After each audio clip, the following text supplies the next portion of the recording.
Baru setahun mereka berkuasa, seluruh orang-orang yang pergi haji, sisa ONH-nya dikembalikan, Pak. Tuh kalau orang yang berkuasa sayang pada umat begitu. Pergi haji, ternyata setelah dikalkulasi oleh Menteri Keuangan, uangnya bersisa. Maka seluruh orang yang pergi haji dari Afghanistan itu dikembalikan $515.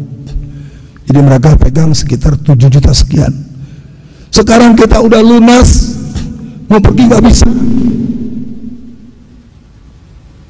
Bahkan tahun 2022 pemerintah Arab Saudi menambah kuota 10.000 juga nggak bisa. Sementara Anda baru daftar harus nunggu 45 tahun. Ini perhatian buat para jamaah. Kekuasaan politik membuat amal ibadah kita mudah, murah, aman, dan seterusnya.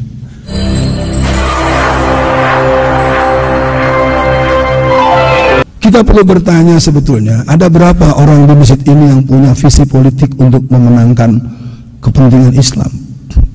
Wilayahnya jangan dilihat dalam spektrum partisan. Keliru kalau orang berpikir politik itu dengan partisan.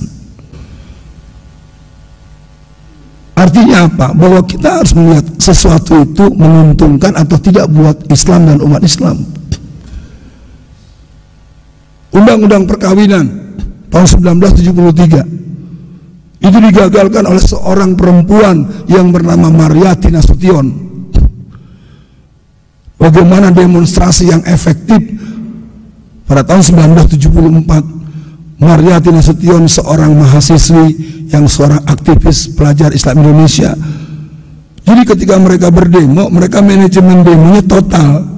Jadi mereka tahu pintu gerbang yang dibuka sebelah mana, mereka tahu satpam yang kompromis yang mana, mereka tahu yang pegang kunci ruang sidang ini siapa, adanya di mana. Mereka pelajari dulu sebelum mereka demo. Jadi ketika akan ada pengesahan, lah kalau kita semua disahkan tanpa kita tahu, undang-undang Minerba disahkan, Omnibus Law disahkan, ya demonya teriak-teriak di luar, habis teriak, foto-foto, habis foto-foto, lihat subscribe-nya berapa. Dulu Mariyati Nasution masuk ke ruang sidang, dia udah punya tahu jadwal sidang penetapan untuk pengesahan. Pimpinan sidang dari partai titik-titik, jam sidang jam sekian, pintu gerbang yang jaga namanya Waluyo, Joko, dan Setiadi. Yang paling kompromis Pak Waluyo. Pak Waluyo kita ajak ngomong, tolong bukain pintu dibuka, masuk semua. Jadwal sidang masuk, mereka dobrak. Sidang berlangsung, palu sidang diambil. Itu namanya demo. Ini demonya rame-rame, teriak-teriak. Makanya saya sering bilang sama teman-teman, ente demonya begini terus, nggak pernah belajar dari orang tua kita dulu. Bagaimana menggagalkan undang-undang aliran kepercayaan. Jadi aktivis-aktivis tahun 70, tahun 80 itu punya banyak pelajaran yang bisa diambil kalau mau berdemonstrasi. Kalau sekarang demonstrasi teriak-teriak sambil karnaval. Saya dukung demonstrasi, bukan tidak mendukung, tetapi tidak berangkat daripada sebuah konfigurasi memenangkan aspirasi. Nah, saya pikir untuk akselerasi edukasi politik, yang pertama kaderisasi penggerak. Sekarang di sini siapa yang jadi panitia PPS, panitia pemilu? Banyak. Yang jadi Pak RT berapa orang? Satu. Yang jadi Pak RW? Bisa dijamin nggak bahwa aspirasi Islam menang? Anda punya hak bisikin kok, nggak dosa itu, bisikin. Saya lama Pak, saya 35 tahun di P3. Satu catatan dari saya yang pertama, kalau bicara uang, para pemilih-pemilih yang butuh uang itu, dia akan memilih si pemberi terakhir. Ini saya kasih rumus nih yang mau menang nih. Dia nggak akan memilih si pemberi terbanyak. Masih bingung ya? Ingat nggak Pak Adi Aksa Daud? Ya kan? Pak Adi Aksa Daud itu masih jauh musim-musim pemilihan gubernur, beliau sudah penuhi semua request. Santan habis, gulai tak jadi. Oke, nanti akan banyak dialog yang bisa kita lakukan. Yang jelas, kesadaran politik ini harus ditumbuhkan dulu. Kalau di sini karena masyarakatnya relatif homogen, mudah-mudahan bisa dijaga betul. Di beberapa daerah ada perintah harus RT dan RW-nya dari pihak gereja. Bahkan di beberapa provinsi yang saya tahu langsung ada perintah dari pimpinan pusat partai tertentu, wajib RT dan RW-nya itu adalah dari partai tersebut. Harus dipastikan punya KTA. Kita nggak mengerti, maka mengapa ada satu kampung 100%. Nah, kita memandang remeh jabatan RT dan RW, terutama ibu-ibu. Mau kemana Pak? Pemilihan ketua RT. Pokoknya mama nggak mau kalau papa jadi RT, capek. Papa mau kemana hari ini? Papa mau ke KPUD, mau mencalonkan jadi wali kota Bekasi. Itu baru ngomong sekali, ntar siang mama pergi ya Pak ya. Mau kemana Ma? Mau ke salon calon ibu wali kota. Saya nggak bergurau loh Pak, ini fakta Pak. Perempuan-perempuan ini punya tugas juga untuk membackup perjuangan politik, di antara jadi ibu RT dan ibu RW. Karena kotak-kotak suara, kartu-kartu suara itu sampai di situ dulu. Orang-orang sibuk ke TPS, dia udah hitung nih, masyarakat sini antipati, udah coblosin di rumah, cek. Ya, nanti di sana laporan, udah apalagi kotaknya kardus gitu, tinggal jebolin aja, ganti lagi. Jadi curang dan uang itu senjata dari kaum PKI, kaum salib, ya, kaum LGBT untuk memenangkan dan merampok politik Indonesia. Cuman umat Islamnya jauh dari militan. Udah Ustadz, kita mah yang penting bisnis lancar Ustadz, jangan politik-politik. Nah itu, padahal dengan Anda menang di politik, Anda banyak peluang dan akses. Politik itu bukan amplop, bukan sembako, tapi di masyarakat masih begitu. Saya nggak bisa meneruskan. Baik, yang pertama program perorangan, yang kedua program komunitas. Saya bilang, saya punya persiapan yang cukup serius untuk mobilisasi dan partisipasi politik.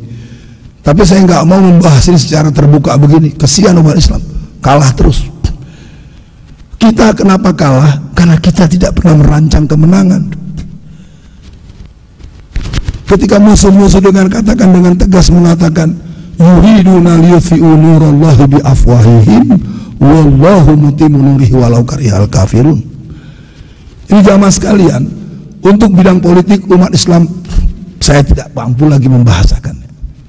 Seminar-seminar profesor, guru-guru besar sejarah kalau bicara di seminar-seminar selalu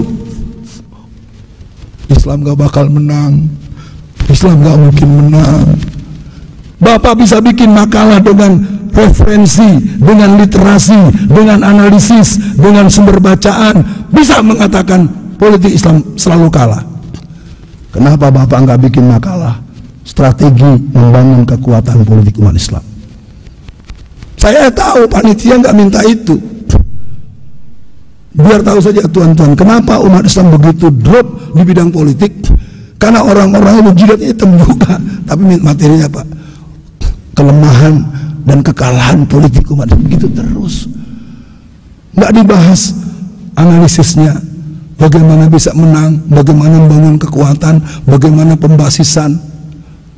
Mungkin tidak harus terlalu detail, tapi minimal memberikan optimisme. Jadi yang kedua adalah program komunitas. Saya menganggap hari ini baru ketok pintu komunitas. Ayo mulai hari ini menyongsong 2024 kita akan buat, walaupun lu curang, tapi kalau jago gua menang di atas 80%, lu mau curangin lewat mana? Jangan nanggung. 2014 sesungguhnya yang menang 54%. 2019 sesungguhnya yang menang hampir ketemu angka 60%. Ya, cuman berani nggak ya Surya Paloh buka arsipnya? Kuncinya bukan hanya di media, ada di Bawaslu. Jadi 2014 itu yang menang Prabowo, 2019 lebih menang lagi. Tapi karena kemenangannya nanggung, pemain curangnya gampang ngumpetin. Coba Bapak, kalau saya bilang ontak ngumpet, kita nih udah menang 85%, lalu Anda mau curang juga, lewat mana curangnya? Kalau mau curang juga ya perang berarti. Nah, persoalannya adalah bicara politik masih dianggap sebuah pembicaraan untung rugi. Umat Islam tidak boleh begitu. Politik itu artinya akidah, politik itu artinya ibadah, politik itu artinya siasah. Saya hormati teman-teman yang di Golkar di zaman Orde Baru. Kalau tidak ditahan oleh tokoh-tokoh Golkar di Sumatera Barat, di Sumatera Selatan, di Sulawesi Selatan, kristenisasi tidak terbendung. Dulu, kalau sekarang kan udah boleh partai Islam. Makanya Jawa Barat sekarang PDIP aja kalah jauh, Pak. Di Jawa Barat itu PKS itu jumlahnya menembus hampir 60-80%. Karuan Sumatera Barat. Jadi bisa, kalau umat Islam itu dididik politiknya, disadarkan berpolitik itu menangkan kepentingan kita. Nggak enak saja menangkepin ustadz, orang cuma menyoal ijazah palsu, ijazahnya belum dibuktikan, orang yang menyoal di penjara 6 tahun, tuntutan 6 tahun, sementara yang lain diam. Mereka sehari aja dipanggil, ribut satu jaringan gereja. Terjadi pembunuhan seorang pendeta di Sulteng tahun 1999. Seorang pendeta mati dekat altar gereja, langsung tuduh kiri kanan, sampai datang DPR, MPR datang ke Sulteng, ya. Sampai di sana ternyata pendeta itu mati dibunuh oleh sesama pendeta karena dia ribut persoalan pribadi. Tapi kan udah disebar-siar, sama dengan peledakan bom di Alam Sutra. Alam Sutra pernah ada satu tragedi yang cukup mengerikan, ada 7-9 tokoh-tokoh besar itu meledak. Dengan seenaknya media berkata ini teroris, ternyata ketika ditangkap pelakunya pemuda gereja. Jadi jamaah sekalian, umat Islam ini selalu dikalahkan dengan pemberitaan musuh-musuh Islam, karena tidak ada yang mau bela. Contoh yang paling real, Front Pembela Islam. Bapak di sini boleh nggak suka sama FPI, urusan Bapak. Saya tanya mantu, apa dasarnya harus dibubarkan? Berapa banyak orang yang dibunuh oleh FPI? Berapa triliun FPI berkorupsi?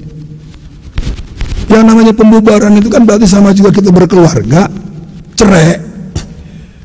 Masa antum ceraiin istri hanya gara-gara jatuhin gelas? Nggak sengaja gelas kesayangan waktu Anda keluarin jalan keluar dan gelas prak jatuh. Kamu jatuhin gelas ya? Kamu saya cerai.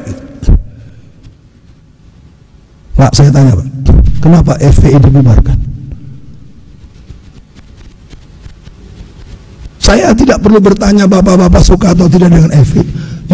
Pembubaran itu kan harus ada konsideran, harus ada dasar hukumnya. Jadi umat Islam itu selalu disalahkan dan dikalahkan. Anak-anak SMK Prabu Muli tahun ajaran kemarin harus lepas jilbab semua, yang perempuan. Nggak ada pembelaan. FPI dibubarkan diam, HTI dibukukan diam.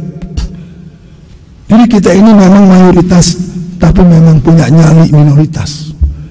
Dan kalau tidak pernah kita sembuhkan berbahaya. Nah, dari saya mungkin untuk program nasional, saya mohon doanya, karena kita terus melakukan edukasi secara kelas, secara offline dan online. Mudah-mudahan nanti kita buka dialognya. Nah, dari saya sebagai penutup, apa aspirasi politik umat Islam? Ada 5. Mudah-mudahan ini jadi bagian bagi yang mau menyimak sampai akhir. Umat Islam harus berjuang di bidang politik. Yang pertama, terbentuknya sosok pribadi, keluarga, warga yang bebas, aman, nyaman, mudah, lancar, murah dalam melaksanakan amal ibadah. Kita ambil contoh terdekat, Afghanistan. Afghanistan baru dimerdekakan oleh Akhundzada dan kawan-kawan tanggal 15 Agustus tahun 2021. Baru setahun mereka berkuasa. Seluruh orang-orang yang pergi haji, sisa ONH-nya dikembalikan, Pak. Tuh, kalau orang yang berkuasa sayang pada umat begitu. Pergi haji, ternyata setelah dikalkulasi oleh Menteri Keuangan, uangnya bersisa. Maka seluruh orang yang pergi haji dari Afghanistan itu dikembalikan $515. Jadi mereka pegang sekitar 7 juta sekian. Sekarang kita udah lunas, mau pergi nggak bisa. Bahkan tahun 2022 pemerintah Arab Saudi menambah kuota 10.000 juga nggak bisa. Sementara Anda baru daftar harus nunggu 45 tahun. Ini perhatian buat para jamaah. Kekuasaan politik membuat amal ibadah kita mudah, murah, aman, dan seterusnya.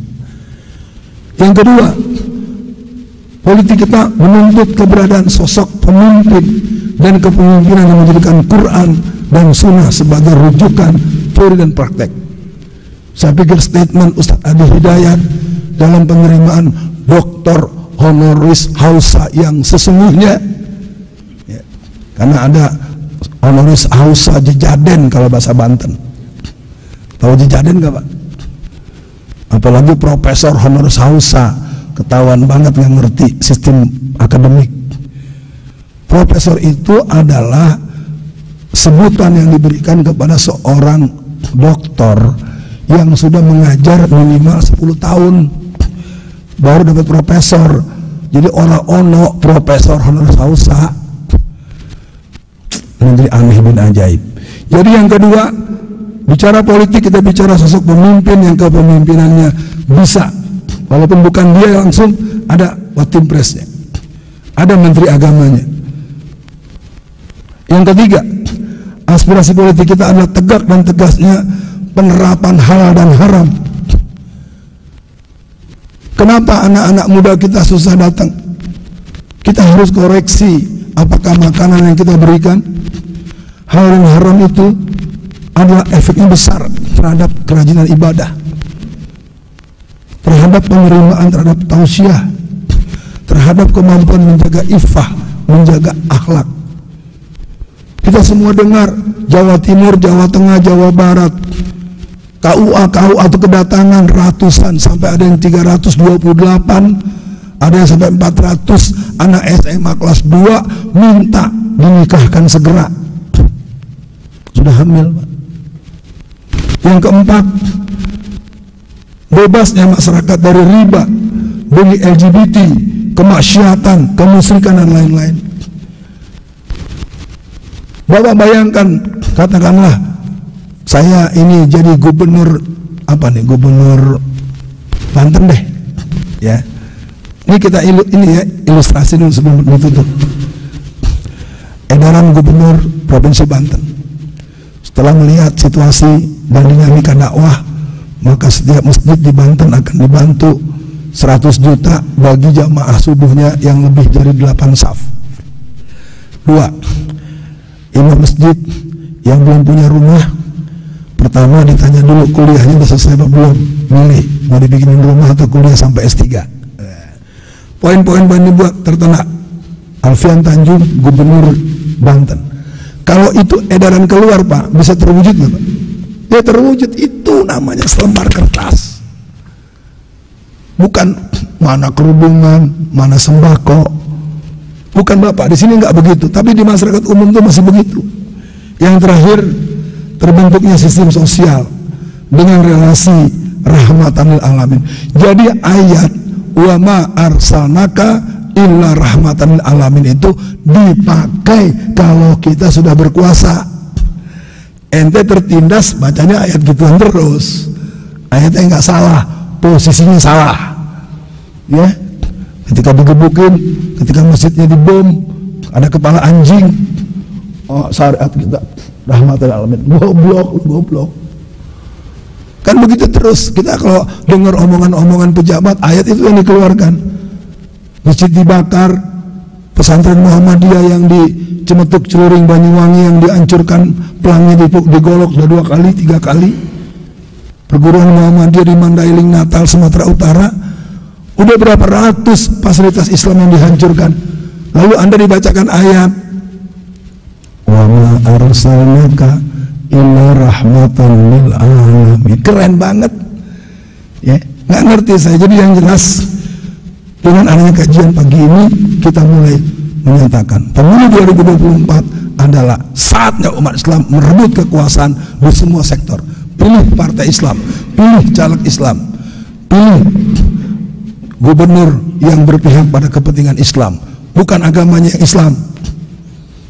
Ada agamanya Islam, Basuki Abdullah, agamanya apa? Halo, Basuki Abdullah, pelukis yang mati dibunuh, agamanya apa? Katolik. Maka jangan sekedar nama. Sama dengan orang Sumatera Barat, orang Sumatera Barat namanya banyak yang aneh-aneh. Ya, karena setelah PRRI mereka susah ke Jawa, Pak. Kalau pakai nama Jamaluddin, Sirojudin, Saifuddin, mereka ganti nama. Makanya orang Padang tuh ada yang namanya Robinson, namanya Dexon, ada Wilson, ya. Ada kan? Ada Sumatera Barat yang sekarang umurnya rata-rata 60-70 tahun. Ya, itu politik juga. Ya, walaupun mungkin perlu dirubah juga dengan bubur merah, bubur putih. Saya mohon para jamaah untuk kita bisa sampai selesai. Saya tunggu dialognya, karena kita tidak bisa menjadikan pengajian ini sebagai sebuah gitu-gitu terus. Setelah hari ini, apa yang akan kita kerjakan? 2024 pertaruhan di negara kita berhaluan komunis yang ditegaskan menjadi konstitusi komunis atau tidak, terserah umat Islam Indonesia.